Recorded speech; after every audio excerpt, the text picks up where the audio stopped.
ঈদের গরুর হাটের ব্যাপারে, এটার ব্যাপারে আমাদের আলোচনা হয়েছে।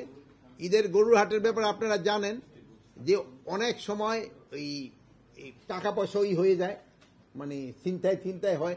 তারপর অনেক সময় বিভিন্ন মলম ঠলমও ব্যবহার করে।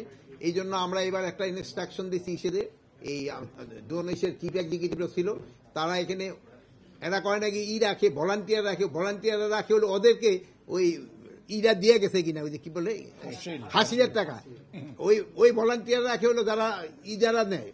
আমরা বলছি ওইটা ছাড়া এবার আনসার তাদের রাখতে হবে প্রতি হাটে 100 করে, মানুষের নিরাপত্তার জন্য, এবং এটা মানুষের যেন এই যে তারা যেন কোনো রকমের না হয়, এই যে কি বলে এই চিন্তায় হাতে যেন না পড়ে, এই জন্য তাদের 100 করে আনসার রাখতে হবে।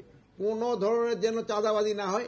ইন্টেলিজেন্স অর্গানাইজেশনগুলি বলে দেওয়া হয়েছে কোনো পয়েন্টে যদি চাঁদাবাজি হয় তারা ব্যবস্থা নেয়। আর ওইটা কোথায় চাঁদাবাজি হয় এই সম্বন্ধে আমি আপনাদেরও অনুরোধ করব, আপনারা একটু যদি আমাদের একটু আগে জানান। প্লাস আপনাকেও তো একটা জার্নালিজম আছে, কি বলে ইনভেস্টিগেশন, এটা আপনারা যদি একটু কাজে লাগান তা আমাকে একটু উপকার হয়।